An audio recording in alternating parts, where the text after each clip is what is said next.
Mesdames, Messieurs, bonjour, bienvenue sur 100 langues de bois. Une semaine en somme fatidique s'achève pour le Bénin. La session extraordinaire convoquée à l'Assemblée nationale a passé le clair de son temps sans atteindre les objectifs poursuivis.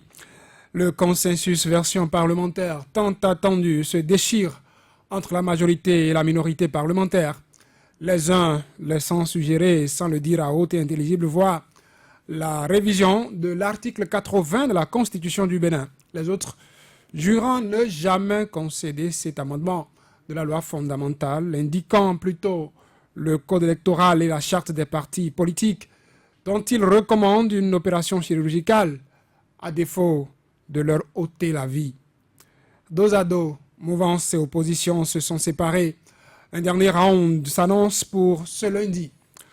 Un autre combat jouait aussi un dernier round loin du Bénin, à Arusha en Tanzanie. Un David contre Goliath, qui vit Goliath s'en remettre à l'arbitrage des juges de la Cour africaine des droits de l'homme et des peuples. Si au pays de David, son lance-pierre n'a pu avoir raison de Goliath, le coup fatal pourrait être celui des juges d'Arusha qui, à l'unanimité vendredi dernier, criaient à Goliath que le plus fort n'est jamais assez fort pour être toujours le maître s'il ne transforme sa force en droit et l'obéissance en devoir. Il faut casser la décision de la Cour de répression des infractions économiques et du terrorisme et annuler tous ses effets. De sa gîte parisienne,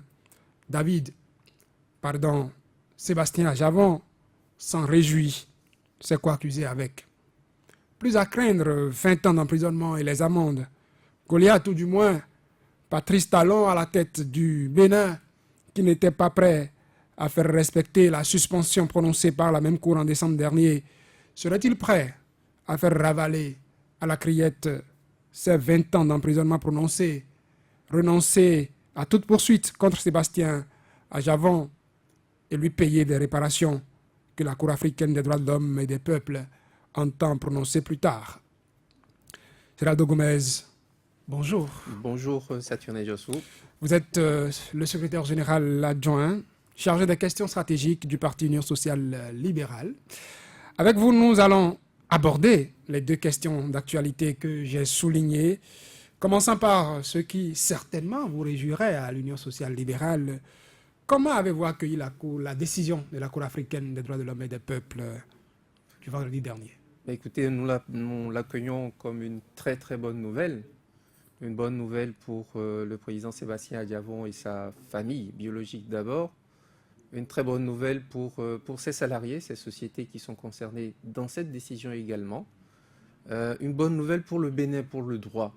Parce que on va dire qu'enfin, le droit a été rétabli sur ces bonnes bases.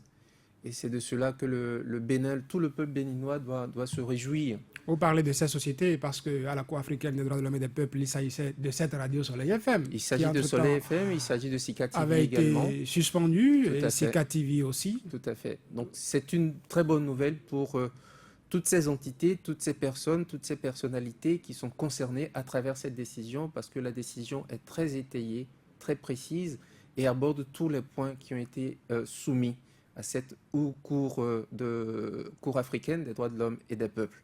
Donc je confirme que c'est une très bonne nouvelle, également pour sa famille politique, puisque cela a des incidences sur la vie du parti politique aussi, puisque comme vous l'avez rappelé, dans la conclusion définitive de la Cour, il s'agit d'annuler la décision de la criette et d'effacer tous ses effets.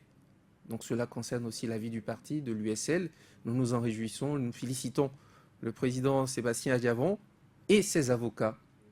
Je pense que quelquefois, certains ont pensé qu'ils choisissaient les mauvais moyens, mais le terme auquel nous aboutissons confirme qu'ils sont restés droits avec le président Sébastien Ajavon. Ils sont restés droits dans la bonne ligne, dans la juste ligne, et qui sont allés jusqu'au bout. Félicitations à eux tous. Sébastien Ajavon avait saisi la Cour africaine des droits de l'homme et des peuples, sauf erreur de ma part, depuis février 2017, avant même la décision de la criette qui est d'octobre 2018. Dites-nous, Gerardo Gomez, pour ceux qui n'ont pas suivi, ont eu l'occasion de suivre, qui n'ont pas eu l'occasion de suivre cette session de la Cour vendredi dernier, qu'est-ce qu'il faut retenir des décisions qui ont été prises?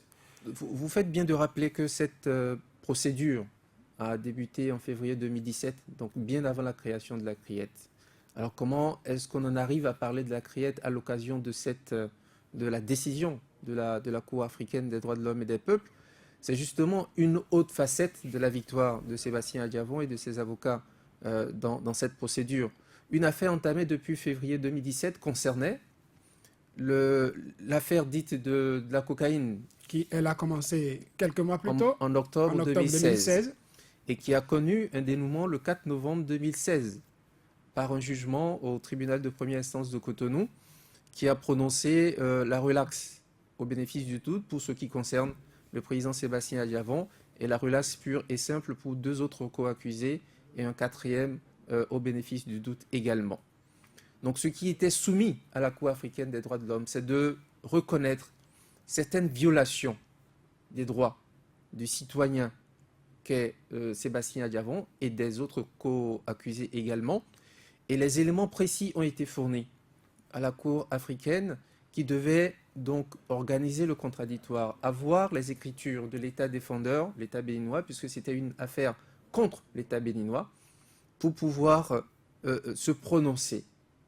Nous étions dans cette procédure où ce qui était querellé, c'est de reconnaître le droit à l'égalité devant des moyens, l'égalité devant la justice, la protection, la liberté, ainsi de suite. Et pour ce qui concerne les sociétés évoquées, Socotrac, Soleil FM et Sika TV qui se sont rajoutés après, ce sont autant d'éléments que la procédure a connus au fur et à mesure que les décisions se prenaient. Juste donc à la décision de la CRIET.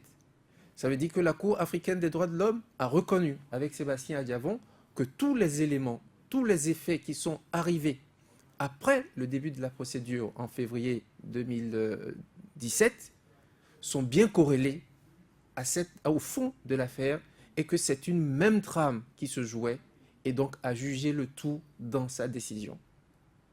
Ça, c'est le premier aspect. Ça veut dire que tous les éléments qui ont été présentés, et c'est d'ailleurs les 2 points sur lesquels la Cour a statué dès le départ, et l'État n'a eu de cesse que de contester ces 2 points. L'État voulait que la Cour africaine déclare la requête de Sébastien Adjavon irrecevable et se déclare elle-même incompétente pour connaître de ce qui constituait le fond du dossier. Sur ces 2 points, la Cour africaine des droits de l'homme et des peuples a répondu « La requête est recevable », aussi bien dans ce qui a été présenté depuis le 27 février 2017 que toutes les autres pièces additives qui ont été rapportées pour justifier que la persécution, l'acharnement se poursuivait jusqu'au 18 octobre 2018. La Cour a déclaré que la requête est recevable et qu'en plus elle est compétente pour juger de toutes ces affaires. Donc sur ces 2 points qui constituaient l'essentiel de la défense de l'État, des avocats de l'État, ils ont été déboutés déjà sur ces 2 points. Ils n'ont eu de cesse que de plaider cela, au lieu d'aller dans le fond du dossier. Voilà le premier aspect. Le deuxième aspect, c'est de reconnaître que la Cour, la conclusion la plus importante, c'est d'imposer à l'État béninois d'annuler, on dit bien annuler, la décision de la CRIET, la décision du 18 octobre 2018 contre Sébastien Adjavon, et d'effacer tous les effets liés à cette décision. Je voyais que dans vos propos liminaires tout à l'heure, vous demandiez est-ce que l'État béninois ou le Goliath que vous avez identifié, qui traînait les pas à exécuter la suspension que la Cour africaine avait déjà demandée, allait enfin s'exécuter lorsque la décision devient définitive maintenant. On n'a même plus à se poser la question de savoir s'il va le faire ou pas, il va devoir le faire. Mais pourquoi? Si par le passé, déjà en décembre, la Cour africaine des droits de l'homme et des peuples a demandé qu'on suspende déjà cette décision et que l'État béninois n'a pas cru devoir s'exécuter. Mais vous rendez bien compte que même si l'État n'a pas cherché à respecter la loi, cela n'a pas impacté la décision définitive de la Cour africaine. Et désormais, c'est une décision acquise, Ça peut définitivement être, acquise. Comme et le cela chien qui s'impose. aboie, qui n'empêche pas la caravane. Mais c'est qui la caravane? D'avancer. C'est peut-être Goliath, la caravane, qui va passer. Mais la décision, elle reste. Elle est immuable désormais. Plus personne ne peut rien y changer. Cela existe. Quelle que soit la colère ou le fiel qui peut sourdre en l'intérieur de quelqu'un, cela existe et s'impose à lui. Plus personne ne peut rien à cette décision. Elle est définitive. On peut tourner dans tous les sens, puisque l'État a envoyé 3 avocats quand même à Arusha pour plaider, pour défendre. Qui n'était pas là vendredi dernier pour écouter le prononcé. Vendredi, c'est le prononcé. Ils n'étaient pas obligés d'être là. Ou même, je pense qu'ils auraient pu avoir au moins la correction d'être là. Mais ils n'ont pas été là, c'est leur choix. Personne ne peut les condamner. Mais cela n'en a rien au prononcé. Le prononcé s'impose à eux, puisqu'ils ont eu à plaider, puisqu'ils ont eu à présenter les moyens de l'État, puisqu'ils sont rentrés dans le dossier enfin, et qu'ils ont dénié à la Cour sa compétence pour juger de l'affaire, d'une part, et que d'autre part, ils ont estimé que la Cour devait même déclarer la requête de Sébastien Adjavon irrecevable. Ils ont plaidé. Alors pourquoi est-ce que maintenant que la décision est définitive et que sur d'autres aspects sur lesquels on reviendra peut-être sur le deuxième sujet que vous avez évoqué, on aime bien dire dans ce pays que la loi c'est la loi, il faut respecter la loi. Mais qui peut aujourd'hui se lever et dire je ne vais pas respecter cette loi-là qui s'impose à nous puisque c'est une juridiction supérieure? À moins qu'on confirme qu'on est définitivement dans un État voyou et à la tête de l'État voyou. Ce n'est pas mon expression, vous vous souvenez bien de qui l'a prononcé. Le Bénin a ratifié les tests qui le lient à la Cour africaine des droits de l'homme et des peuples.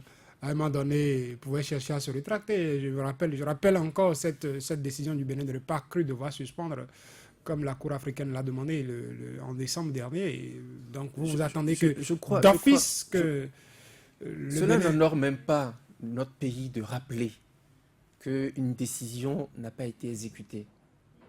Lorsqu'une autre décision vient à la suite, qui celle-là est définitive, qui confirme tout ce que nous autres nous attendions, ce n'est même pas l'occasion et cela n'honore pas le pays de commencer à évoquer qu'un président de la République n'a pas dû faire exécuter une suspension. Vous n'êtes pas dans une éventualité de voir le Bénin dire « je ne respecte pas cette décision ». C'est qui le Bénin? C'est vous et nous. Parce que ça n'a pas empêché Sakala Fia, le ministre de l'Intérieur. Ce n'est pas que je passe de coq à l'âne, mais quand l'USL a déposé son dossier pour mise en conformité, de dire que oui, le président d'honneur de l'USL a été condamné à une peine infamante. Le débat a été fait à l'époque et continue de se faire d'ailleurs. Ça n'a pas empêché le ministre de l'Intérieur, membre du gouvernement, de le dire malgré la décision de la Cour de suspendre déjà. Vous faites très bien de rappeler cet épisode parce que cela fait partie de ces comportements de la gouvernance actuelle qui ont été violemment condamnés par la décision de la Cour. Donc s'il continue de répéter ces décisions, nous sommes dans la droite ligne de ce qui a été condamné. Cela ne nous donne pas. Et cette décision vient donner raison à nous, à l'USL, qui disions que cette décision n'était pas encore définitive et qu'on ne pouvait pas l'évoquer pour pouvoir dire qu'il faut que le président d'honneur de l'USL ne soit plus Sébastien Adjavon et autres. Nous venons d'avoir une confirmation que c'était un alibi, une décision politique pour obtenir pour atteindre d'autres objectifs. Nous ne sommes plus dans le cadre du droit. Nous sommes en train d'instaurer une gouvernance qui ne respecte rien. Et si nous nous mettons dans l'état d'esprit d'envisager que les plus hautes autorités du pays ne respectent pas la loi, c'est que nous avons intégré en nous-mêmes que notre état de droit n'existe plus. C'est qui le Bénin? Ce n'est pas Patrice Talon, ce n'est pas Sakala Fia. C'est nous tous. Est-ce que nous sommes en train d'envisager que nous tous, nous allons décider de ne pas exécuter une décision d'une Cour africaine des droits de l'homme et des peuples qui dit que notre peuple a établi des lois et que des gens n'ont pas respecté ces lois-là?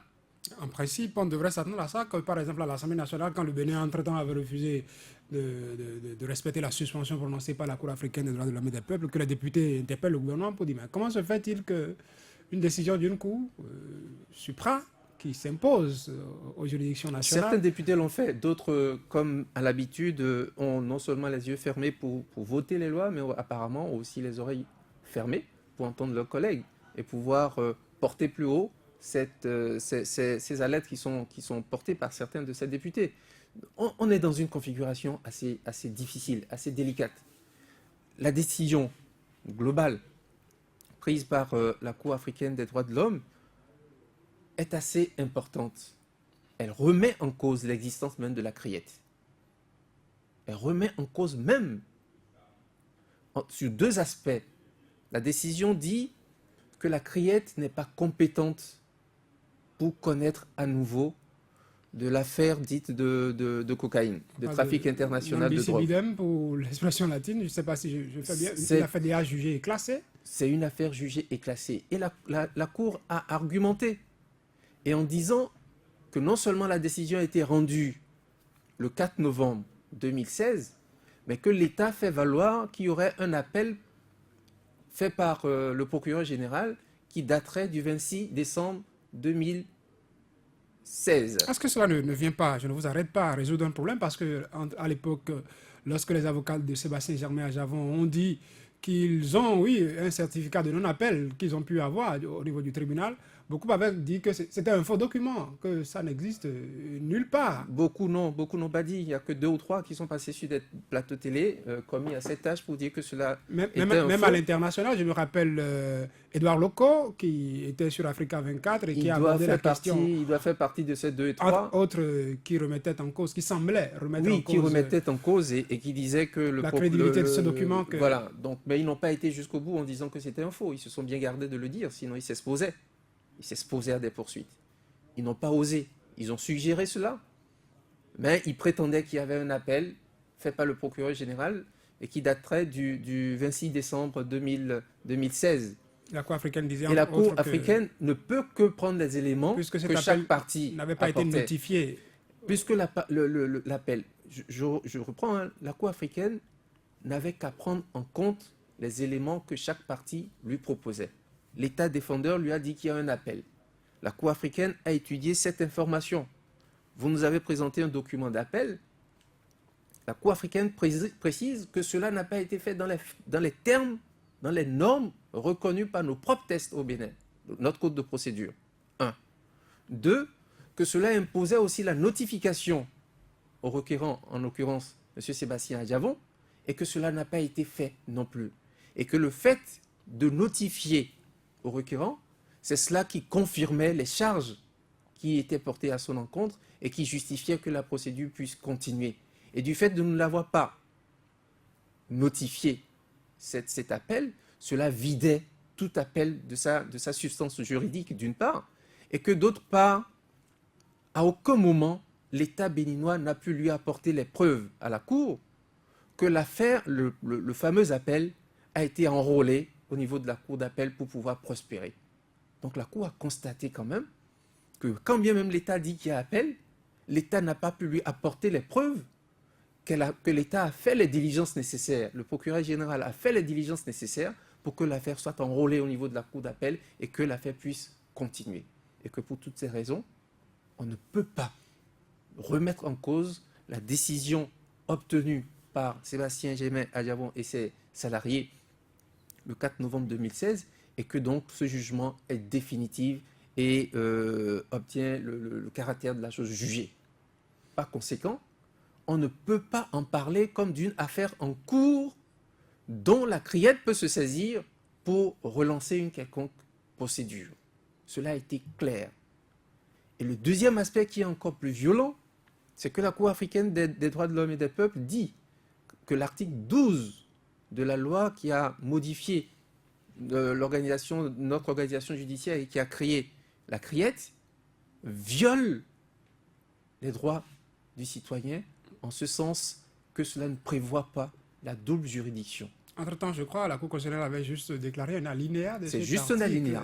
Mais ici, contraire à la Constitution. La Cour parle de tout l'article 12 qui viole le principe de double juridiction et qui, en matière pénale, est une imposition pour que celui qui a été condamné, et en l'occurrence à 20 ans de prison, ne puisse pas refaire juger l'affaire éventuellement pour qu'on en connaisse et des faits et des points de droit pour pouvoir aller plus loin. Que cela est une flagrante violation des droits du citoyen. Est-ce que ça, en quelque sorte, c'est pas une première qui ouvrirait d'autres voies à ceux qui ont déjà été condamnés par cette cour Absolument. et ceux qui sont dans l'attente d'être condamnés et de comparaître devant cette cour? Absolument. Et Est-ce je qu'il crois ne que la raison voudrait que ceux qui ont créé ce monstre-là le fassent disparaître le plus tôt. Et que ceux qui sont en prison, condamnés par cette cour aussi, soient... Sois relaxé.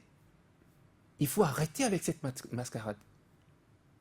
C'est un précédent très grave pour notre système judiciaire. Au terme de cette décision, ce sont quand même 11 différentes violations qui ont été constatées et condamnées par la Cour africaine des droits de l'homme. 11 violations sur la même personne. Si ce n'est pas de l'acharnement, que ce soit sur le droit de la propriété, les libertés, la présomption d'innocence, où nous avions plusieurs fois dit, le président Adjavon l'a répété plusieurs fois, que les interférences des autorités administratives et politiques, et même quasi-judiciaires, sont de nature à porter atteinte à son droit à la présomption d'innocence tant qu'une décision n'était pas prise. On a entendu un commandant de la capitainerie au port qui, dans les premières heures de l'affaire, a fait une conférence de presse, a identifié un citoyen, l'a déjà condamné, a déjà estimé le montant Vous parlez de Chilao? de Chilao, 9 milliards pour cette cocaïne. On a entendu d'autres autorités dire que c'est d'ailleurs toute la famille Adjavon qui est coutumière de l'affaire. On a entendu après la décision, même le président de la République revenir sur cette affaire. Il laisse supposer que ceux qui ont péché et qui devaient s'amender Ça, c'était montent à Parakou. La Cour a retracé tous ces éléments et a confirmé que ce sont des violations, que la présomption d'innocence, le silence qu'on doit observer lorsqu'une procédure est en cours et lorsqu'un jugement est acquis, ne s'impose pas seulement aux juges, mais à toutes les autorités, que ce soit judiciaire, quasi-judiciaire ou administrative. Et donc il faudrait que nos citoyens, nos concitoyens, prennent conscience de cette réalité, que ce n'est pas seulement le juge ou les juges qui sont en cause dans une procédure à qui s'impose le devoir de réserve quant à la présomption d'innocence, mais c'est toutes les autorités administratives, politiques ou quasi-judiciaires qui se rattachent à l'affaire. Il faut qu'on fasse très attention qu'on a profité aux pour dire que, déclarations. bon, l'image de l'autre, son honneur a été entachée. Et, Tout à fait. Ça lui a porté préjudice dans ses affaires. Cela a porté préjudice aux yeux de ses partenaires, mais surtout aux yeux du public en général. Et c'est l'expression même écrite par la Cour africaine. On reviendra sur cette question tout à l'heure, mais tout ça amène Sébastien Germain à réclamer 550 milliards. Sauf erreur de ma part. C'est ce que j'ai entendu à la Cour africaine des droits de l'homme et des peuples comme dédommagement. À mon avis, cela pouvait partir de 1 franc à l'infini. Combien vaut l'honneur d'un homme? L'État lui a demandé 1 milliard et quelques seulement à Sébastien Germain comme, au titre comme de quoi? dommage. Mais l'État demandait des intérêts au titre de quoi? Alors que je viens de vous rappeler que la Cour énonce et condamne 11 différentes violations de l'État sur le citoyen, et c'est l'État qui se permet de réclamer 1 milliard. À quel titre? Puisqu'il a raison, Sébastien Germain Ajavon, désormais 550 milliards du contribuable. C'est 550 milliards du contribuable, oui. Mais je vous ai dit que ça pouvait aller à l'infini. Et il est temps que nous, contribuables, nous commencions à alerter ceux qui sont dans les administrations, ceux qui nous dirigent, pour qu'ils comprennent qu'ils ne sont pas là pour mettre en péril le denier public.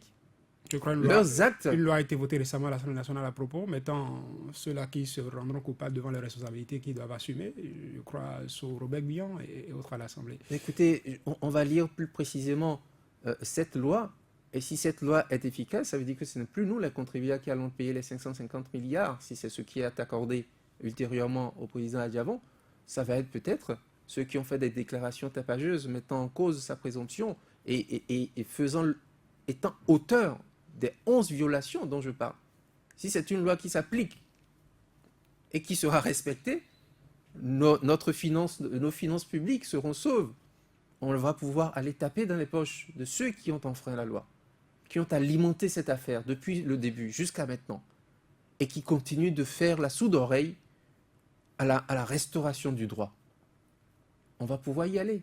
Géraldo Gomez, en même temps que l'affaire était pendante devant la Cour africaine des droits de l'homme et des peuples, après la décision de la Criette, comme pour respecter le couloir de ce que prévoient les juridictions au plan national, les tests au plan national, la Cour suprême a été saisie pour cassation. La décision de la Cour africaine des droits de l'homme et des peuples annule-t-elle la procédure en cours devant la Cour suprême? Ou est-ce que vous attendez encore quelque chose de ce côté? Mais c'est une procédure en cours, ça c'est une question technique que vous posez, je ne prendrai pas beaucoup de risques, mais au niveau de la Cour suprême, cela ira jusqu'à son terme, puisque la procédure est en cours. Est-ce que Mais la décision est-ce que c'est pas vidé déjà? Si... je pense que les deux juridictions n'ont pas été saisies dans la même forme, donc il faut que la procédure aille à son terme au niveau de la Cour suprême, mais c'est vrai que la décision qui vient de la Cour africaine des droits de l'homme vient un peu vidé. Terminer toute cette affaire. Monsieur Sébastien Adjavon n'est pas coupable dans cette affaire de trafic international de drogue. C'est co-accusé non plus. Et en plus de cela, plusieurs violations ont été constatées. Voilà ce qui est arrivé. Présomption d'innocence, droit à la propriété, ainsi de suite. Tout cela a été retracé. La question est close. Et à partir du moment où c'est définitivement clos, toute personne qui remet en cause ce jugement s'expose à une opposition à l'exécution d'une décision de justice. Et cela aussi est réprimé. Une question logique, après avoir entendu tout ça, Sébastien Germain Adjavon rentre au pays quand? Mais il rentrera dès que les conditions seront remplies. Vous savez bien que nous Quelle sommes autre dans condition? un pays... La Cour a prononcé une décision qui... La Cour a prononcé une décision et a donné 6 mois non, pas, à l'État béninois. pas pour que l'État s'exécute, pour que Non. l'État lui fasse un rapport. Justement, je Cela vais veut y dire que- arriver. C'est-à-dire que la Cour donne à l'État béninois de prendre toutes les mesures. Les mesures ne sont pas prises en 1 heure ou 1 journée ou 2 mois. Nous saurons l'apprécier. Nous attendons le rapport qui aura confirmé que toutes les mesures ont été prises et que tous les effets sont définitivement effacés. Mais c'est les avantages liés à cette décision dont bénéficie déjà dès maintenant Sébastien Adjavon ne sont pas subordonnés à la production de ce rapport. Dès maintenant, dès la précision, dès le prononcé Il peut de la venir au décision, pays, alors. il a le droit de pouvoir le faire. Alors s'il ne le fait pas, il faut se poser la question objectivement de savoir pourquoi un citoyen qui va jusqu'au niveau de la Cour africaine des droits de l'homme et qui obtient gain de cause ne peut pas encore faire respecter le droit dans son pays. Sommes-nous dans un État aussi voyou que cela? L'État est-il devenu aussi voyou que des décisions qui reviennent d'une instance aussi élevée ne puissent pas être automatiquement prises en compte? Ce sont des questions douloureuses qu'on se pose. Oui, à partir de cette décision, M. Sébastien Adjavon a le droit de venir dès aujourd'hui dans son pays. Mais objectivement, Goliath, vous l'avez dit, il est à terre sur cette affaire, mais nous savons dans quel pays nous sommes. Vous craignez Mais qu'il le veuille ou non, d'autres affaires? pas d'autres affaires, mais toujours à l'entêtement, à l'image que chacun a de lui-même, pour ne pas renoncer à l'erreur dans laquelle il est objectivement et visiblement empêtré. Que faut-il encore comme décision pour dire arrêtez cette mascarade? Cela ne rime à rien. C'est grossier. C'est manifestement grossier. Un sachet que tout le monde connaît ici qui vient du Brésil, retrouvé à l'entrée d'un conteneur, tout le monde a compris que c'est grossier. On a suivi la procédure jusqu'au bout. Décision, jugement rendu en novembre 2016. Absence d'appel de tous côtés.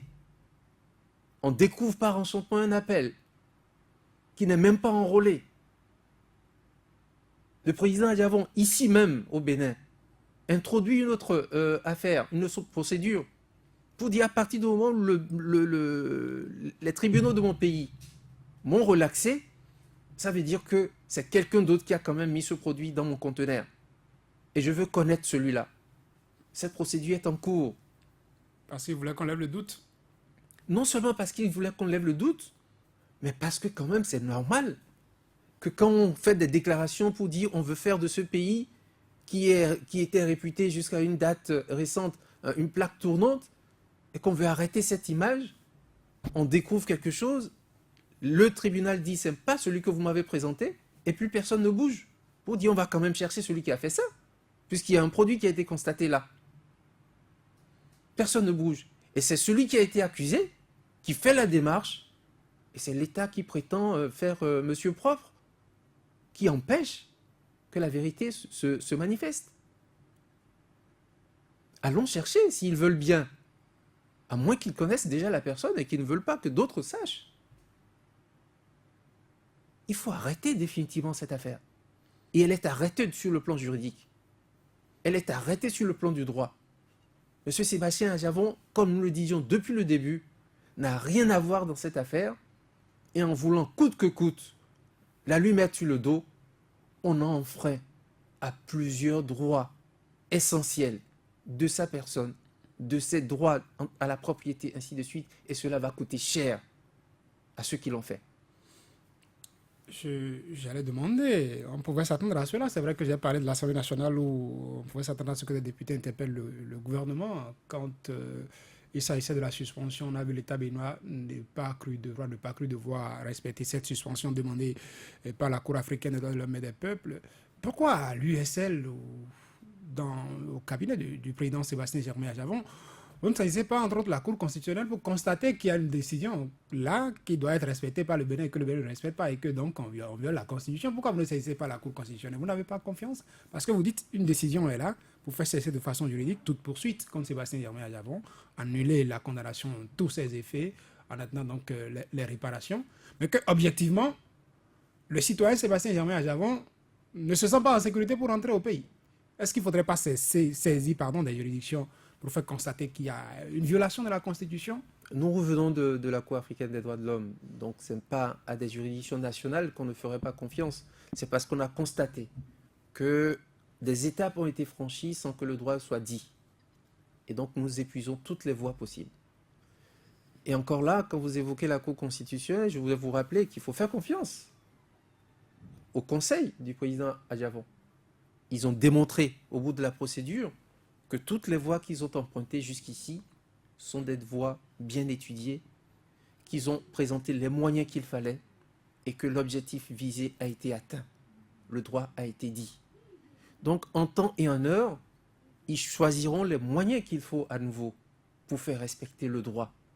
De toute façon, comme je l'ai dit au début, cette décision, elle est là, irréversible. Plus personne, quelle que soit la colère que ça peut lui procurer, plus personne ne pourrait remettre en cause cette décision. Elle s'impose à tout le monde. Et ceux qui pensaient entacher l'honneur d'un homme en ont pour leur cause. Sébastien Adjavon est et reste un homme respectable, un nom respectable qui jusque-là n'a pas varié dans cette affaire sur sa version, sur sa position. Même au niveau africain, on vient de lui donner raison. Dans le cadre, en tout cas, des démarches qui sont en cours pour apaiser la tension qui est palpable dans le pays, on a entendu l'ancien président de la République, Nicéphore Dieudonné Soglo, au sorti d'une audience avec le président de la République, réuni la presse chez lui pour dire, entre autres, ce sur quoi il a échangé avec Patrice Talon. Il disait que le président de la République aurait promis faire prendre une loi d'amnistie pour que les Béninois qui sont à l'extérieur, pour ne pas dire ceux qui sont en exil, puisque chacun utilise le mot comme il veut. Mais les faits sont les mêmes. C'est que pour certains, il n'y a pas exil, pour d'autres, il y a exil, pour donc que reviennent au pays les Béninois qui sont à l'extérieur. Et ça dit que Sébastien Germain Adjavon n'est plus preneur, je ne dirais pas demandeur, mais preneur d'une éventuelle initiative tendant Ni preneur ni demandeur, c'était pas ça. À l'amnistie. Il va dire il n'en a pas besoin parce que désormais il est lavé, il ne demande qu'à... Je pense que le problème ne se situe pas à ce niveau. Des propositions ont été faites effectivement par le président Soglo lorsqu'il l'a rencontré, mais vous êtes aussi informé qu'il y a eu une deuxième rencontre. Dont on ne connaît pas encore l'issue, sauf... dont les éléments ont été produits, puisqu'il y a eu un communiqué qui a oui. été signé qui informe que le président de la République l'a informé, que les engagements ou les éventualités qui avaient été évoquées avec lui ne sont plus d'actualité parce qu'il n'a pas réussi à convaincre les siens. Donc il n'y a même plus de sujet à débattre à ce niveau. Mais encore une fois, sur cette question, la décision de la Cour africaine vient terminer tout débat, que ce soit au niveau national ou international, sur cette question. Monsieur Sébastien Adjavon est définitivement hors de cette affaire, même celles qui ont été créées ultérieurement à travers la criette et toute la procédure qui a été inventée pour pouvoir maintenir un suspense à leur niveau, mais c'était seulement à leur niveau. On l'a dit et répété, la Cour africaine donne raison à tous ceux qui ont critiqué, remis en cause l'existence même de la criette. Parlons à présent politique à l'Assemblée nationale. Il est un homme désormais politique, Sébastien Adjavon, opérateur économique. À l'Assemblée nationale, vous avez suivi ce qui s'est passé cette semaine à l'USL. Les députés qui se sont retrouvés pour trouver des solutions afin de sortir les législatives de l'impasse, qui jusqu'ici n'ont pu trouver la solution, chacun tirant le drap de son côté.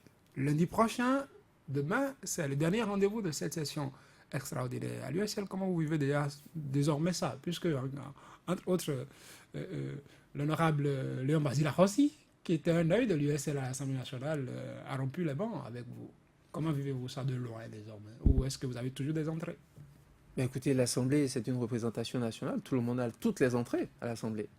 Donc, ce n'est pas par le quota de députés qu'on aurait droit de savoir ce qui se passe à l'Assemblée. Nous savons tout ce qui se passe. Vous avez la possibilité de faire passer vos propositions par Léon Basile Rossi, maintenant qu'il n'est plus... On a la possibilité de faire passer des propositions par tous les députés de la minorité parlementaire. Et nous nous revoyons toujours avec tous les députés de la minorité parlementaire. Même avec l'honorable Léon Basile Rossi? Avec tous les députés. Vous pensez qu'il n'est plus des députés de la minorité parlementaire? Il en fait partie. Donc nous nous voyons avec tous les députés de la minorité parlementaire pour continuer le débat avec les partis politiques de l'opposition pour savoir comment nous comporter. Et je voudrais vous donner acte du fait que vous avez rappelé que la session extraordinaire en cours s'achève lundi, demain. Et donc, cet élément principal remet en cause la posture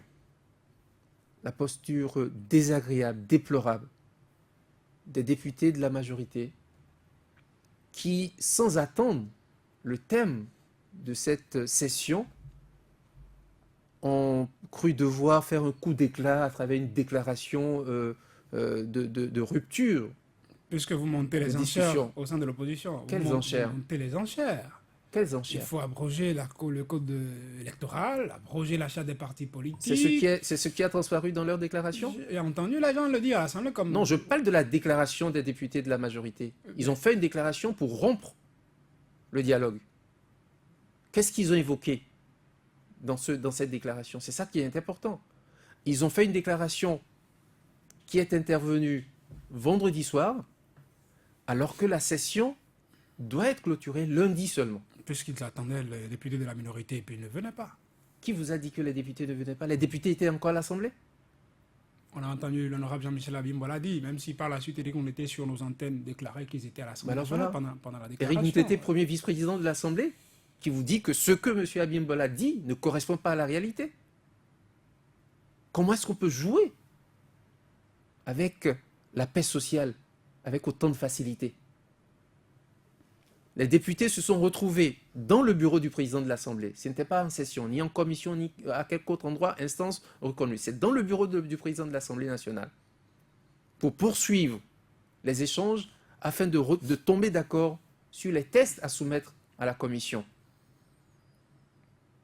Les députés qui représentaient la minorité ont été surpris de voir que c'est exactement les trois mêmes propositions qui étaient sorties depuis le début avec la révision de la Constitution proposée par les députés de la mouvance. Les trois propositions à savoir, réviser la charte, réviser le code électoral sur certaines dispositions, enfin, ça s'appelle loi dérogatoire complétive et modificative sur ces deux premiers tests, et la modification de l'article 80 de la Constitution qui n'est pas une proposition de l'opposition. Donc les deux premières sont de l'opposition. Les deux premières sont inspirées de l'opposition, puisque au moment où le processus a commencé, le président André Ngoueji avait demandé à chaque parti politique de faire un mémorandum, de proposer par écrit ce qu'il souhaitait voir modifié. Les deux partis jumeaux du président de la République ont écrit pour dire qu'ils n'avaient aucune proposition à faire. Donc bien évidemment, les propositions sur la charte, les propositions sur le code électoral, ce qui a transparu dans ces deux propositions présentées, l'essentiel venait de l'opposition. Qui a proposé Mais révision de l'article 80? Mais c'est les députés de la mouvance, il faut qu'on arrête de tourner autour du pot. Ils ne l'ont pas assumé publiquement. Allez leur demander pourquoi ils n'assument pas. Il faut qu'on arrête de jouer avec la paix sociale. La proposition de révision de la Constitution n'a jamais été une proposition de l'opposition. Est-ce que ce n'était C'est pas... un moyen de chantage. Parce que ce n'était pas une proposition de fait que l'opposition aussi refusait d'assumer, vu qu'on n'est plus dans les... On est en train Je vous dis, de sortir des les délais. propositions écrites des partis de l'opposition et des autres partis, il y en a eu 7 au total qui ont fait des propositions. Il y a 10 partis politiques qui sont concernés. Quand le président Adrien Ngoueji a demandé des écrits, 10 partis sont concernés. 7 ont fait des propositions. Les 3 qui n'ont pas fait des propositions, c'est d'abord le PRD. Parce que le président Adrien Ngoueji a estimé que, étant désigné comme, entre guillemets, médiateur, son parti ne devait pas faire des propositions pour ne pas être juge et parti. Ce que nous estimons louable de sa part. Il n'en demeure pas moins qu'il fait partie des députés qui ont voté. Les lois que vous remettez Ça, c'est en un cause. autre problème. C'est un autre problème. Je parle de la procédure pour trouver un consensus. Dans cette procédure, il y a 10 partis qui devaient faire chacun des propositions. 7 ont fait des propositions. 3 n'en ont pas faites. Et j'explique que parmi ces 3, il y a le PRD qui a choisi délibérément de ne pas en faire, non pas parce qu'il n'en avait pas, Il y a le bloc républicain, il y a l'Union progressiste. juste pour pouvoir sauvegarder la position du président qui jouait le rôle de médiateur. Et puis, il y a l'Union progressiste et le bloc républicain qui ont choisi de ne rien envoyer comme proposition, mais ils l'ont exprimé par des courriers. Alors, comment se fait-il que, quand vous prenez les 7 propositions dont je parle, puisque les écrits existent, vous ne trouverez dans aucune de ces propositions une proposition de révision de la Constitution. Donc ne revenez pas dire que c'est la... Gomez, les propositions du genre, il faut dissoudre la Sénat, il faut faire ceci. Cela n'est contenu dans aucune proposition, dans aucun écrit. À l'Assemblée nationale. Ne faisons pas de la politique seulement avec les déclarations. Il a été demandé de faire des propositions. Les propositions concrètes existent, elles sont écrites. Sortez-nous une seule proposition de l'opposition dans laquelle vous lirez que l'opposition s'est mise d'accord pour demander de dissoudre l'Assemblée, d'enfermer les gens de la Sénat, ni quoi que ce soit. Ce n'est pas des propositions de l'opposition. Comme de la même façon, vous disiez tout à l'heure que la mouvance présidentielle qui est rentrée dans les débats sans rien proposer et qui a fini par nous faire du chantage avec la révision de la Constitution, c'était quelque chose du genre, nous sommes prêts à réviser la charte et le code électoral si vous nous faites le plaisir de dire enfin, sous notre mandature et avec le président Talon, nous avons fini par toucher cette Constitution que vous refusez tant de toucher. C'est devenu un fait de guerre pour eux que de toucher à la révision à la Constitution. Pouvoir chanter quelque part, nous avons pu le faire avant de partir, on dirait que c'est un jeu d'enfant. Alors que la situation est grave. Vous trouvez que ce n'est pas pertinent réviser Ce n'est ni pertinent ni intelligent. Mais nous sommes en train d'aller vers la fin du mandat sans qu'on ait trouvé de solution. Mais qui vous a dit? Je vous dis que dans les propositions de l'opposition, il y a un calendrier qui a été proposé avec une élection qui pouvait se tenir le 12 mai au plus tard. Et vous pensez que les propositions de l'opposition sont les meilleures? Il n'y a pas mieux qui pourrait venir d'ailleurs. Mais qu'on fasse des propositions concrètes en face. Est-ce que Ceux qui demandent de modifier l'article 80 n'ont pas fait une proposition de calendrier pour qu'on évalue. Ils disent, entre autres, avant que Maître Adrien Ngoueji ne se retrouve dans cette posture, je crois, il disait à l'époque qu'il faut avoir du temps. Même il était déjà dans... Mais vous savez, on peut avoir du temps. Avoir du temps, cela ne veut rien dire. Il faut qu'on avoir du temps pour organiser les élections. Avoir du temps, ça veut dire quoi, concrètement? Pourquoi organiser les élections dans un mouchoir de poche et après se retrouver avec des contestations? Ce n'est pas un mouchoir de poche. Au 12 mai, que nous proposions, nous étions encore au moment où nous proposions, parce que ça fait 1 mois maintenant que ces propositions sont faites. Nous étions encore à 60 jours. C'est cela qu'on appelle mouchoir de poche, alors que ce sont encore les délais constitutionnels. Qu'on soit sérieux. Il y aurait combien de jours pour la campagne électorale? Les 2 Il y aura semaines? toujours les 2 semaines. Le calendrier que nous avons proposé respecte les 2 semaines de campagne électorale. Il y avait dans le calendrier proposé par la Sénat d'autres activités. La Sénat a au total, je crois, 34 activités à dérouler dans son calendrier. Et nous avons pris activité par activité avec les délais qui sont proposés sur chaque activité. Il y a certaines activités dont nous avons évalué la mise en œuvre. Et avec des avis de techniciens, nous avons pu voir si certains délais sont compressibles ou pas. Et partout, cela a été possible. Sans toucher au délai de la campagne électorale officielle, nous avons pu proposer d'aller au maximum, au 12 mai, pour pouvoir faire ces législatives. Et la Sénat avait, dans son propre calendrier, envisagé 48 heures maximum pour donner les grandes tendances, comme la loi le recommande. Donc, au 14 mai, la Sénat pouvait donner les grandes tendances si l'élection avait lieu le 12 mai.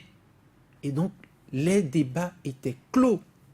Mais si on estime que nos propositions ne sont pas pertinentes, qu'on en fasse d'autres avec un calendrier cohérent pour nous dire voici pourquoi nous pensons que vous ne pouvez pas le faire au 12 mai. Nous n'avons rien.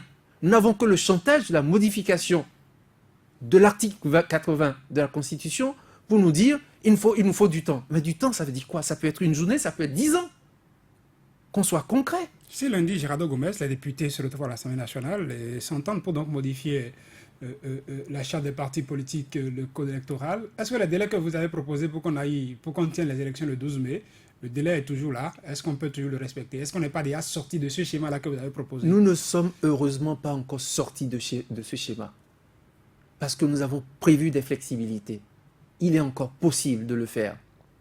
Et en réalité, je voudrais qu'on reconnaisse à l'opposition sa grande disposition à sortir de la crise. Parce que pour nous, la crise est créée par une décision administrative, une décision politique d'ailleurs. Laquelle? Celle de confisquer les certificats de conformité des partis concernés. C'est vous qui le dites? Les autres vous diront je le confirme. Que vous ne voulez pas vous mettre en Je conformité. le confirme, qu'ils le disent. Qu'on dise qu'on ne veuille pas se mettre en conformité à quoi? Quand nous exigeons notre certificat de conformité, c'est parce que nous avons la certitude de nous être conformés aux lois que nous-mêmes nous jugeons mauvaises. Mais il faut quelqu'un pour arbitrer. Si le ministre de l'Intérieur arbitre et dit que vous n'avez pas... Mais ce n'est pas le ministre qui arbitre, M. Diossou. Nous ne sommes pas un pays où tout est sens dessus-dessous. Ce sont des techniciens qui travaillent au ministère de l'Intérieur et qui étudient les dossiers de chaque parti. Ce n'est pas le ministre seul qui reçoit tous les dossiers de tous les partis et qui, tout seul, dans son bureau, étudie les dossiers. Ce sont des techniciens. Et ce sont des béninois. L'avis du ministre n'est pas celui des techniciens. Le ministre aurait dit autre chose que ce que les techniciens ont produit. Disons que c'est le ministre qui dit autre chose, pour être gentil. Laissons dire que c'est le ministre qui dit autre chose. Mais si nous réclamons nos certificats de conformité, c'est parce que nous avons déposé des dossiers qui sont conformes, que nous avons reçu des observations auxquelles nous avons satisfait totalement. Et donc, il n'y a pas d'autres observations à nous opposer. À partir de ce moment, la loi impose à l'autorité administrative de délivrer un récépissé provisoire qui sera publié au journal officiel pour obtenir le récépissé définitif. Voilà ce qui est prévu. Donc, quand nous réclamons, c'est parce que nous avons travaillé et que nous avons produit les dossiers. Ceux qui racontent, pour se faire plaisir, juste pour cela, parce qu'ils ne se soucient pas du pays, que l'opposition a rêvé, a contesté, n'a rien fait, a dormi et ne se serait pas conformé à la nouvelle loi. Remarquez que ceux-là, leur parti a été créé par leur père, le père des jumeaux, les 1er et 8 décembre 2018. Le premier... Patrice, on n'était pas au Congrès. Oui. Son dossier est-il dans les dossiers qui ont été déposés pour le Bloc républicain? Faites-vous plaisir aussi. Pourquoi dites-vous qu'il est payé? Ce parti a été créé. Un parti privé du président de la République. Les membres fondateurs même de ces partis-là, on en connaît qui le disent. On ne va pas tourner autour du pot. Si les partis ont été créés... Ce sont deux partis créés.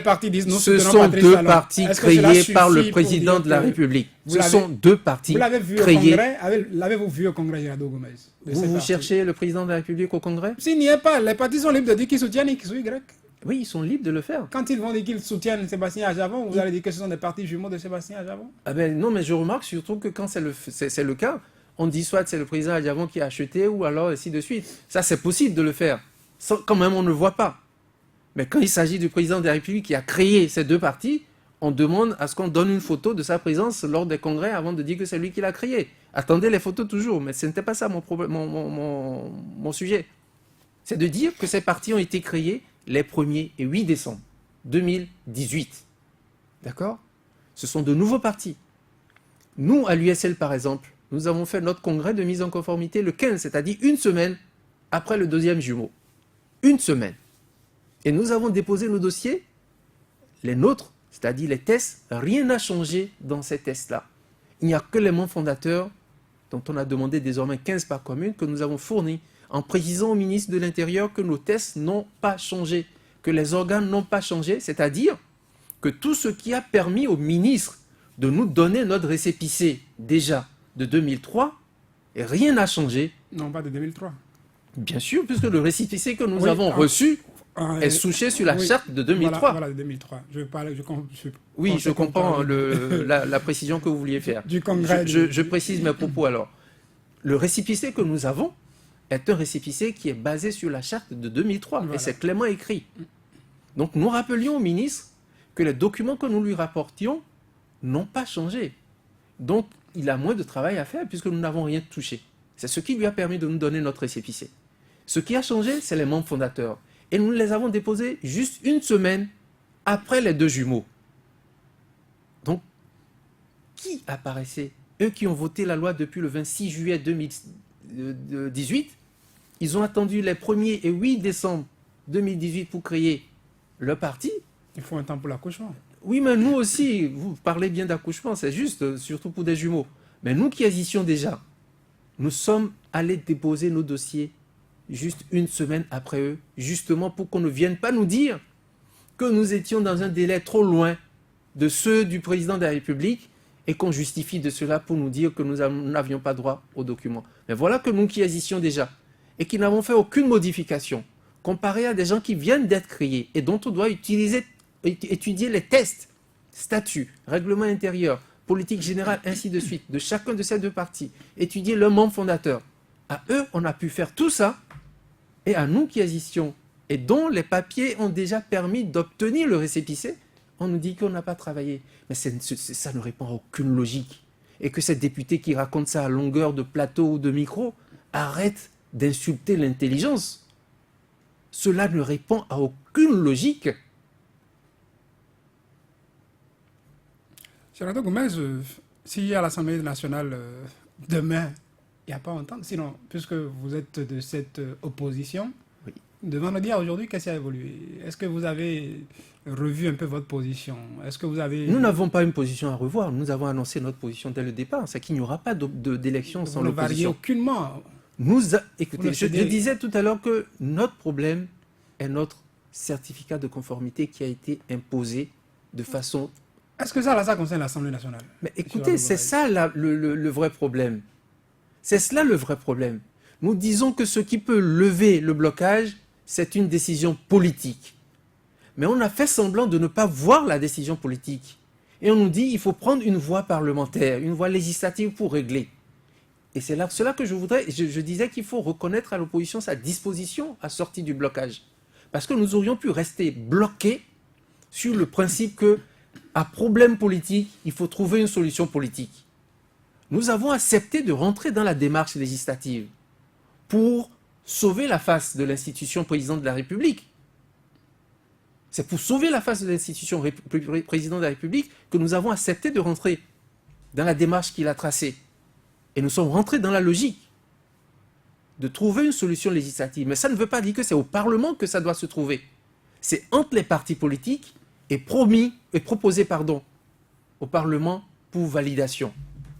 Mais les députés ont estimé qu'il fallait confisquer aussi là le débat pour pouvoir décider entre eux.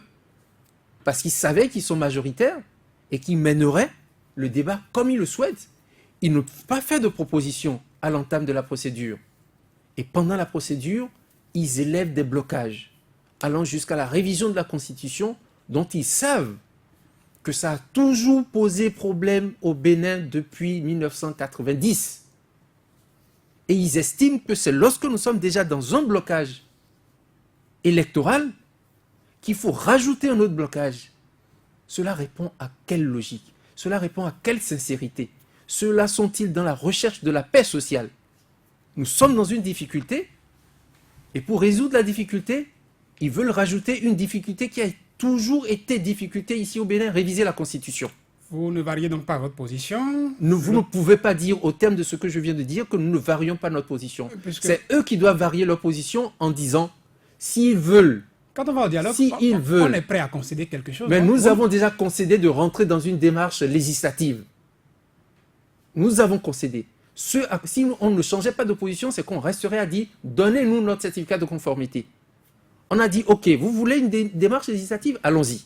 Et nous avons fait des propositions. Ils n'en ont même pas faites.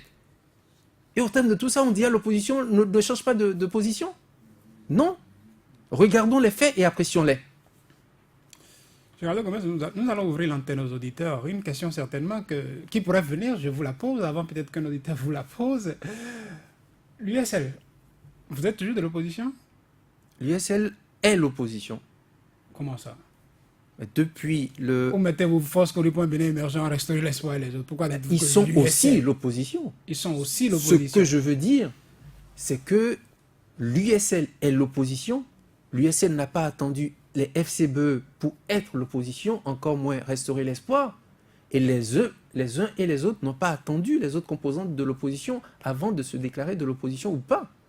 Nous n'avons pas un quitus de l'opposition à aller chercher chez qui que ce soit.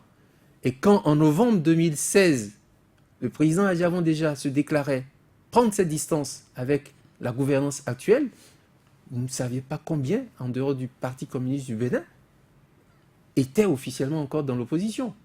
Donc on ne vient pas nous poser cette question. La poser, c'est une injure. Il y avait les forces Coripoint Bénin émergent qui étaient d'office aussi de l'opposition. hein. Pas d'office. Vous vous souviendrez que aux premières heures, les 6 premiers mois de la gouvernance du président Talon, il y avait une sorte de délai De grâce. de grâce. Ce n'était pas normal pour qu'on ne dise pas que... Moi, je bon, ne dis pas que c'est anormal. Vous posiez la question de savoir s'ils étaient d'office de l'opposition. Eux-mêmes l'ont dit à un moment donné, que ce n'est pas une question d'être d'office ou pas. Que quelqu'un vient d'arriver au pouvoir, ils accordent une période de grâce pour voir où est-ce que la personne va. Et au bout de cette période, chacun a pris ses responsabilités. On n'a pas attendu les uns et les autres pour déclarer quoi faire. Donc on a besoin de quitus à aller chercher chez personne Ce dernier jour, concernant cette position-là. on entend dire, on lit des écrits comme quoi l'USL se Qui a écrit cela? solidariserait. Vous en connaissez les auteurs? Ben, nous sommes au pays des rumeurs qui deviennent, Ah. qui deviennent vraies. Ah ben, écoutez, Géraldo Gomez. Je pense que l'une de ces rumeurs disait qu'avant la fin de la semaine, il y aurait une déclaration d'appartenance à la mouvance. Je pense que la semaine se termine. Mais- Peut-être aujourd'hui Peut-être que ou vous, dimanche, peut-être c'est que vous êtes c'est le ravisé- premier jour. Peut-être que vous êtes ravisé à l'USL pour dire bon désormais on ne fait plus la déclaration, on ne sait pas. Vous êtes là, donc l'USL Ah, est désormais. donc vous faites partie des rumeurs puisque vous êtes dans des peut-être. Moi je suis là. Est-ce que vous êtes là pour constater pour vous remonter ce qui se dit. Vous constatez pour que vous éclairez. Est-ce que vous constatez que la semaine est terminée? La semaine est en train de s'achever. Est-ce que vous avez entendu une déclaration de l'USL? Pas jusqu'ici en tout cas. Donc, Dame Rumeur n'a qu'à nous préciser de quelle semaine il s'agit. Comme il s'agit de rumeurs, on va le laisser à leurs responsables qui n'ont même pas la force de s'afficher. Quand on fait de la politique, on la fait avec probité. Quand on fait de la politique, on assume sa position. Quand on fait de la politique, on ne joue pas de ruse, surtout en période sensible. Ceux qui veulent en rajouter à la difficulté en auront pour le compte. Vous savez, on ne pêche pas contre toute une nation impunément. Ça rattrape toujours. Ceux qui sont à l'origine de telles intoxications, on s'est tu, on a juste fait nos clarifications, nous avançons, nous avons des positions claires. Nous sommes un parti légaliste, nous sommes un parti cohérent, nous prenons des décisions qui engagent le parti et qui sont dans l'intérêt supérieur de la nation. Tout ce qui vient en contradiction avec cela nous trouvera sur son chemin. Mesdames, Messieurs, vous attendez certainement à ce moment où il vous est permis d'intervenir dans cette émission, poser vos préoccupations à notre invité Géraldo Gomez, secrétaire général adjoint, chargé des questions de stratégie au sein du parti Union sociale libérale que nous recevons ce dimanche. L'antenne est désormais à vous, j'allais dire plutôt. 64 44 02 44, 64 44 02 44 ou le 66 75 72 72, 66 75 72 72 pour vos interventions. Mohamed Yamini à la régie, à la technique vous accueillera et vous mettra en direct. Il me signale qu'il y a déjà quelqu'un en ligne. Bonjour. Bonjour, monsieur le journaliste. Oui, bonjour. Zachary Egouleti. Zachary Egouleti qui nous appelle d'où ce matin? Depuis PK10. Depuis PK10, dans Sémécodi alors. Oui. Vous avez l'antenne. Première question, monsieur l'invité.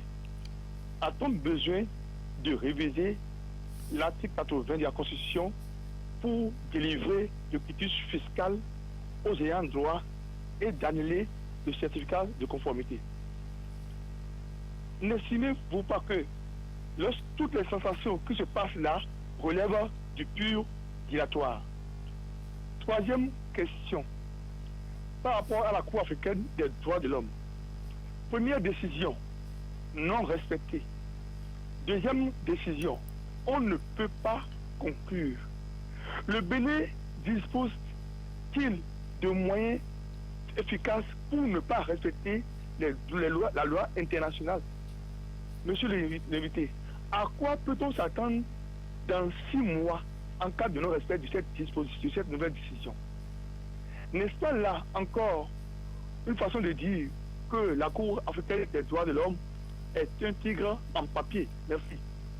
Merci à vous, Zachary Egouleti. Un autre auditeur en ligne, bonjour. Oui, bonjour monsieur le journaliste. Oui, votre nom s'il vous plaît. Sébastien Nyonrosso. Monsieur Nyonrosso, vous avez l'antenne. Merci monsieur Géraldo Gomez Merci, pour vos monsieur explications très et nettes. Et nous voulons aussi que ces explications soient données dans d'autres langues béninoises pour permettre aux peuples béninois de comprendre ce qui se passe. Ma première question, quel tort le président Sébastien Germain Adjavon a commis d'avoir soutenu le président Patrice Talon et tous ces dommages se causent contre lui aujourd'hui pour une seule personne? Fermeture de parcs, fermeture de télévision, fermeture de radio, piratage, blocage de comptes, pour une seule personne, alors qu'il y a des milliers de bouches qui mangent derrière cette personne. Est-ce que nos dirigeants reconnaissent Dieu car en faisant quelque chose à Adjavon, ce n'est pas Adjavon, mais ceux qui mangent derrière lui, ceux qui travaillent sur lui? Est-ce que le Bénin peut se développer comme ça?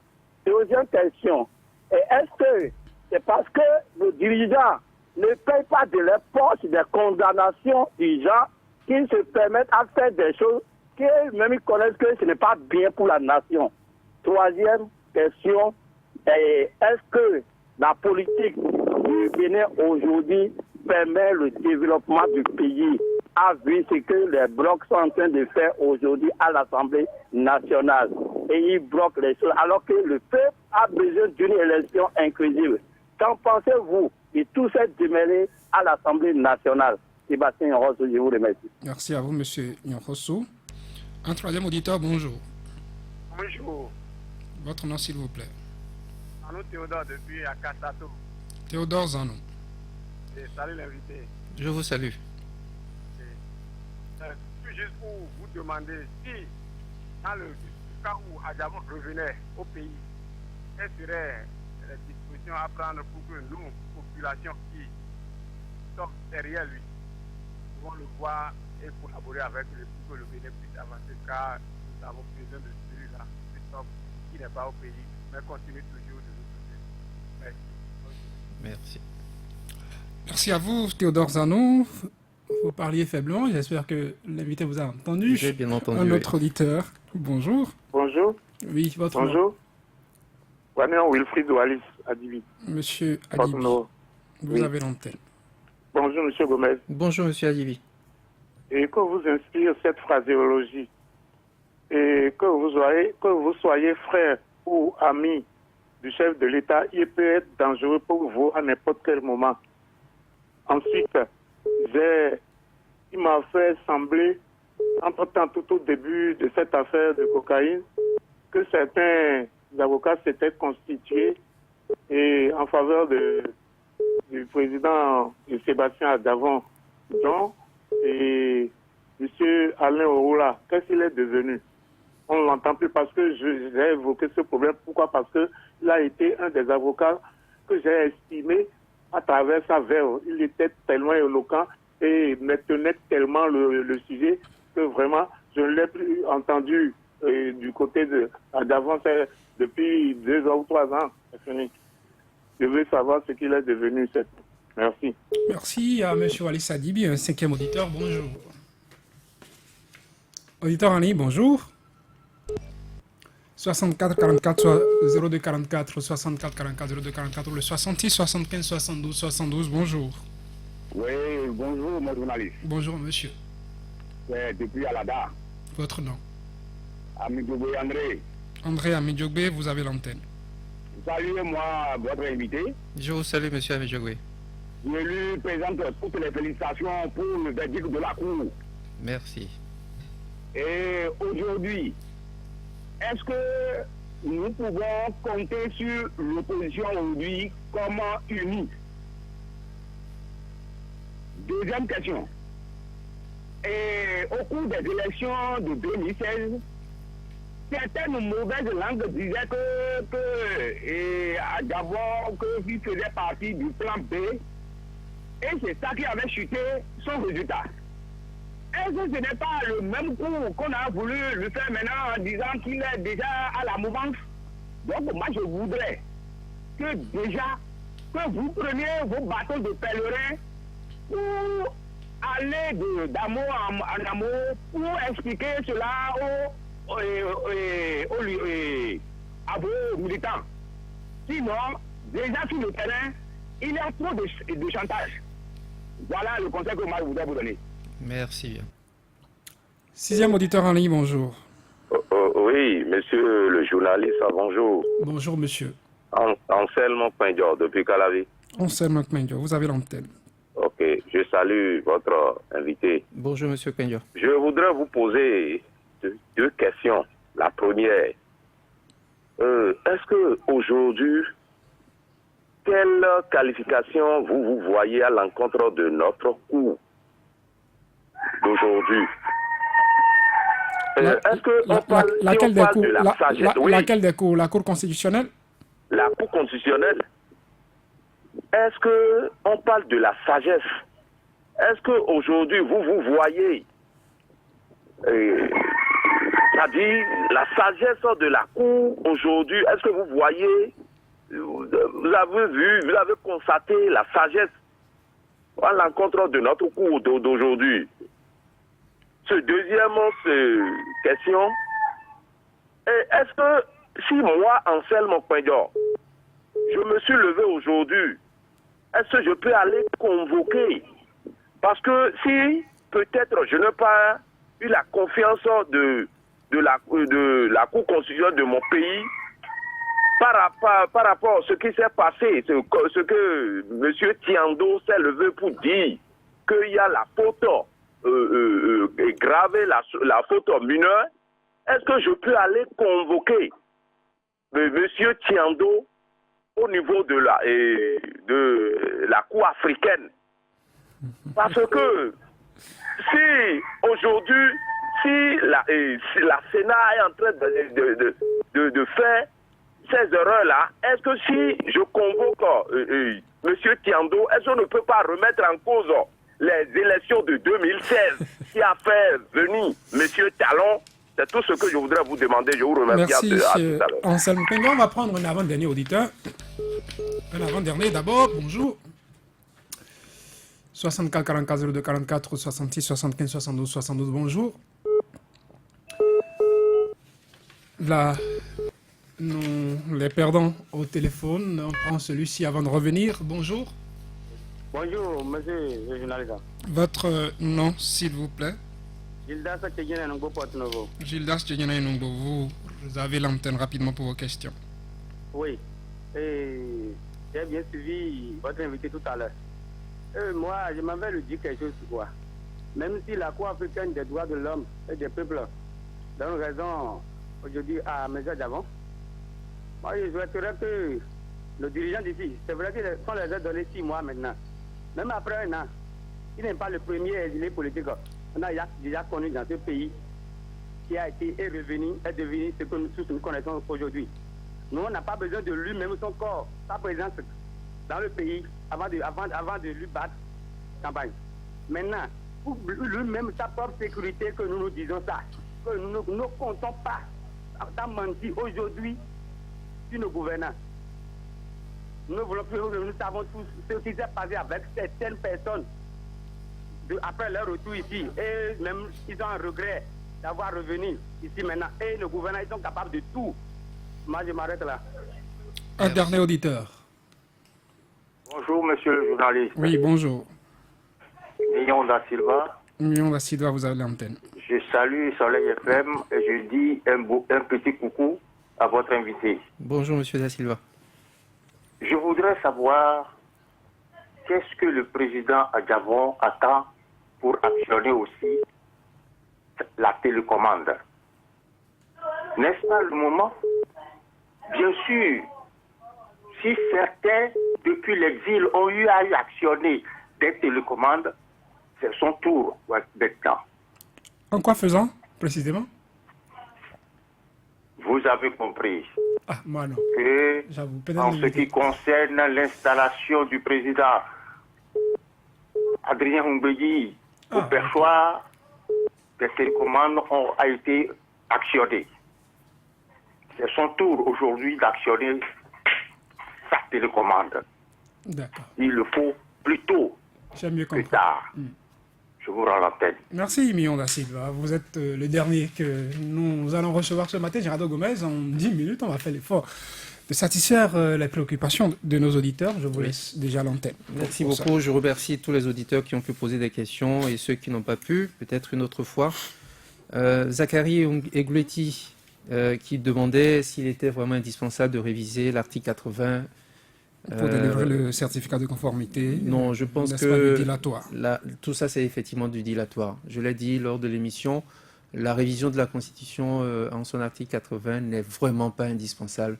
Il s'agit surtout, nous sommes dans un contexte où la CEDEAO nous permet, au bout d'un consensus, de pouvoir trouver une voie de sortie.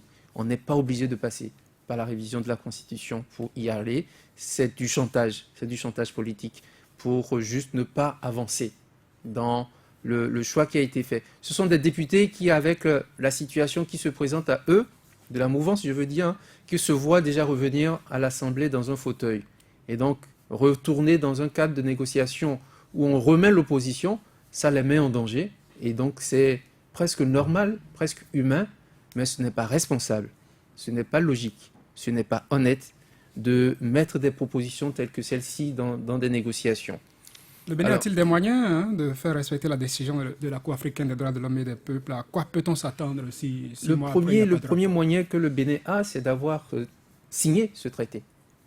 Donc cela nous engage, à nous, peuple, en tant que Bénin, en tant que peuple, ce n'est pas les dirigeants seulement, de rappeler notre signature, si elle a encore de la valeur.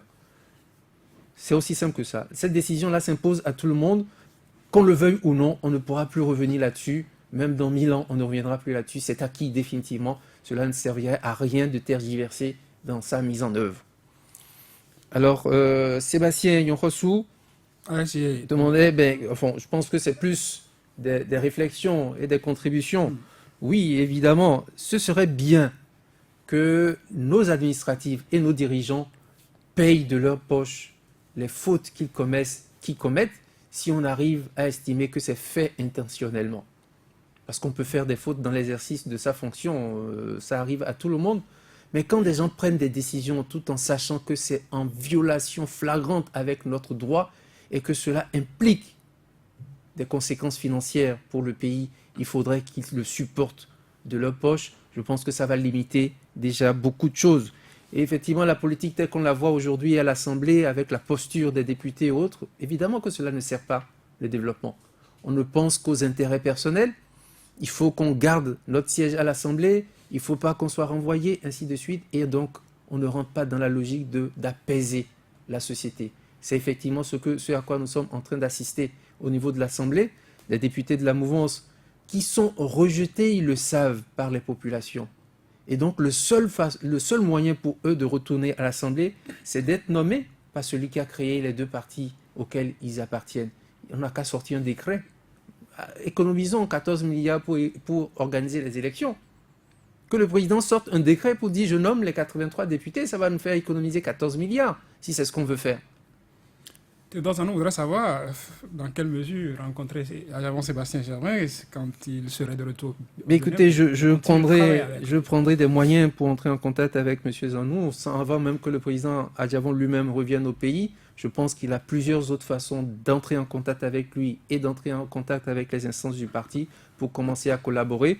Je voudrais le remercier pour cette intention particulière. Je pense que ça peut se mettre en œuvre assez rapidement. Frère ou ami, le président de la République peut être dangereux. Ça, c'est quelqu'un qui le disait, faut-il le préciser, que c'est Patrice Talon qui disait ça à l'époque, oui. de Boni Yahi, qui était président de la République. Qu'est-ce que vous pensez Je pense simplement que le président de la République dit beaucoup de choses qui s'appliquent à lui-même. Donc on va le constater, puisque aussi bien sur cette expression que sur le mot de gouvernance et de confiscation de pouvoir, il dit tout et on voit dans les faits que c'est conforme à ce qu'il dit. Je constate avec M. Adibi qu'effectivement, il dit beaucoup de choses qui sont conformes à ce qu'il pense. Je ne sais pas où il est.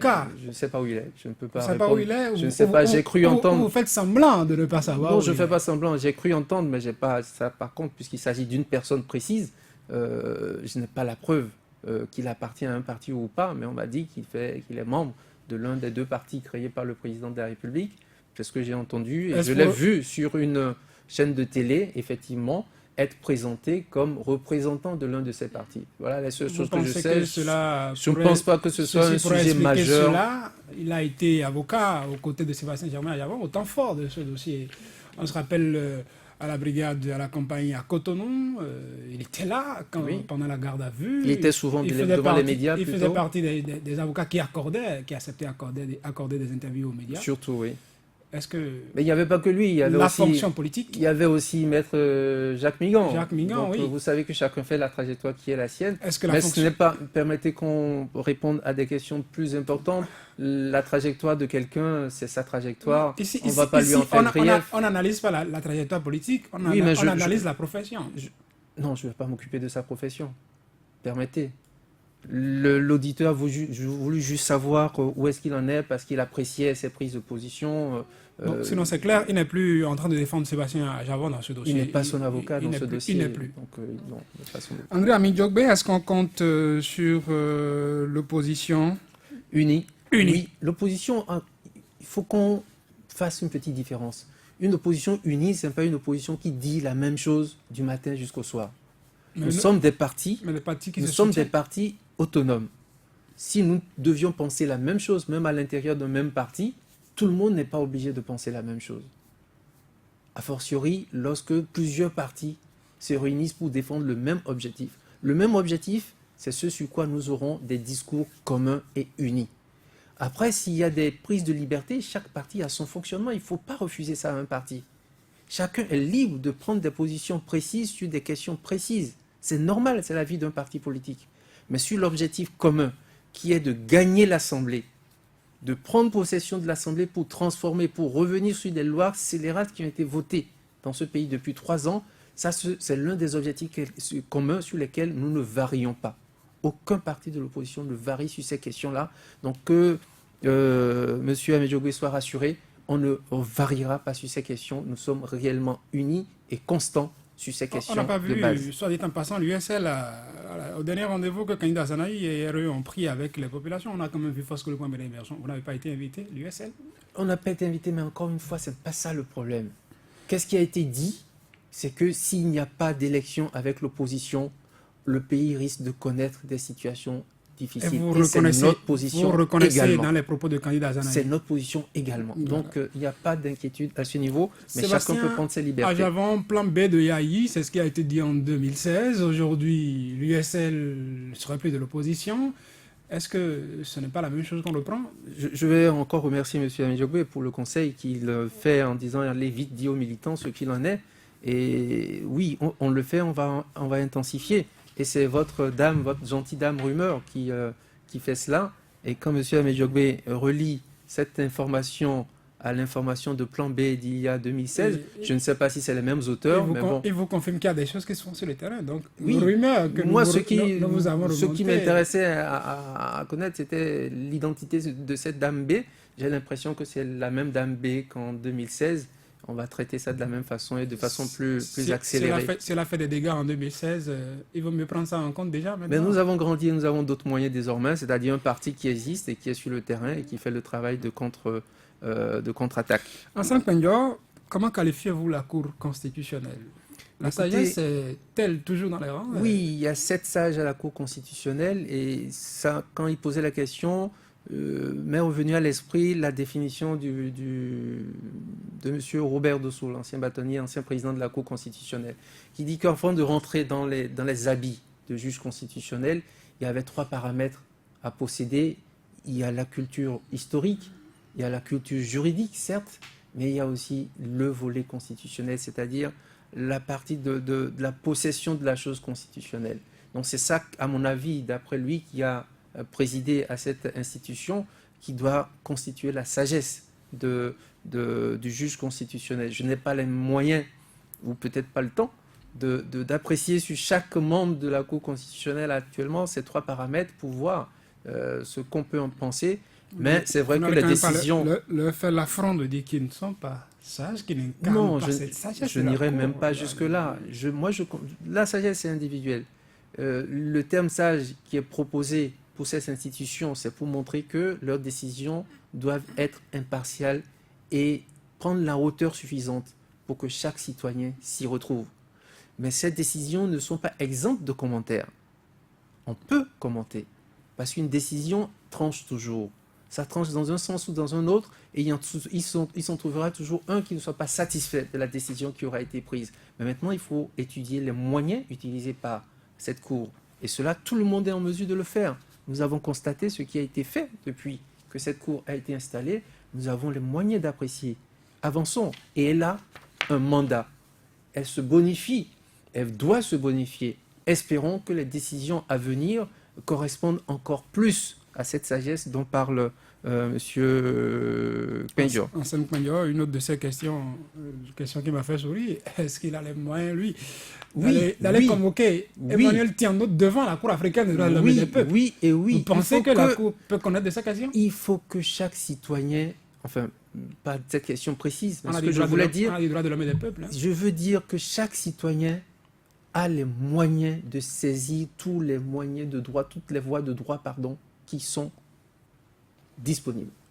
Sébastien Adjavon ne l'a pas fait parce qu'il est président d'honneur d'un parti ou président du patronat. Non, c'est parce qu'il est citoyen et qu'il a estimé que ses droits en tant que citoyen ont été violés. Donc chaque citoyen qui estime que ses droits sont violés a la capacité d'explorer toutes les voies de droit qui sont en sa possession. Les citoyens n'ont peut-être pas les moyens, comme Sébastien Adjavon, d'avoir Arrêtez des de conseils parler de moyens. Ce n'est pas une question de conseil, c'est une question de droit. Que vous soyez riche ou pauvre, le droit est fait pour tout le monde. Il faut bien argumenter. Si vous estimez, il faut d'abord connaître ses droits. Il faut d'abord connaître ses droits. Si vous n'êtes pas conscient que vous pouvez aller jusqu'à tel niveau, vous n'irez jamais. Et si on vous cache que vous avez la possibilité de le faire, évidemment, vous allez penser que c'est seulement ici que vous pouvez bouger. Mais non, chaque citoyen a le droit de faire respecter ses droits. Si cela n'a pas été respecté au niveau des juridictions nationales, il a le pouvoir de passer à un niveau supérieur. Donc c'est bien possible, Monsieur Pendior. Gildas Tidjane-Numbo, c'était un conseil. C'était un conseil, et je le remercie du conseil. Tout peut se faire sans la présence physique du président Adjavon. Et quand il sera là, on pourra pouvoir accélérer les choses. Donc je prends très bien le conseil, on en fera bon usage. Enfin, pour la télécommande, je cherchais aussi des précisions. Mais M. Da Silva a parlé de l'élection du président de l'Assemblée nationale en 2015 au perchoir. Les télécommandes auront fonctionné. Mais je pense que le président Ngbeji lui-même avait dit que les 2 télécommandes, ni l'une ni l'autre, n'étaient vertueuses et qu'il fallait envisager une autre façon de faire la politique. 4 ans après, je remarque que nous sommes encore au même niveau Et donc, il faut envisager les moyens qu'il faut pour rétablir l'état de droit, tout simplement. Donc pour En vous, tout état de cause, pour pas nous, de télécommande. la télécommande, pour nous, c'est désormais l'USL. Nous n'allons pas nous laisser faire. Il n'y aura pas d'élection législative au Bénin sans l'USL. C'est cela que nous allons actionner. Il n'y aura pas d'élection législative sans l'opposition. Il n'y aura pas d'élection législative sans l'USL. Et nous sommes sur le terrain pour cela, parce que nous sommes dans notre droit, parce que nous avons respecté toutes les lois, même quand nous estimons que ces lois sont mal faites. Nous nous sommes conformés à toutes les lois pour avoir le droit de participer à ces élections législatives. Que ceux qui pensent qu'ils vont faire un jeu amical ou un décret de nomination des députés, en dépit de tout droit, qu'ils sachent qu'ils se trompent. Que les députés qui jouent le pourrissement, qui font du chantage politique pour ne pas trouver une voie d'issue à la crise préélectorale créée par leur propre fait, se ravisent assez vite. C'est eux qui ont la pression. Nous ne sommes pas pressés de voir le 28 avril ou le 12 mai arriver. C'est à eux la pression de savoir s'ils sont capables d'organiser des élections législatives le 28 avril prochain sans l'opposition. En sont-ils capables? Vous me permettez de prendre ce mot comme étant votre conclusion? Écoutez, je pense que le temps est arrivé à son terme, donc je ne veux pas abuser de votre temps. Merci pour l'invitation. Voilà, merci. Mais si vous le permettez, c'est encore saluer cette décision qui concerne le président Adjavon, la décision de la Cour africaine des droits de l'homme, qui nous réinstalle dans le débat politique, l'actualité politique concernant les législatives. Vous voyez bien que l'USL n'a flanché nulle part pour pouvoir participer à ces élections législatives.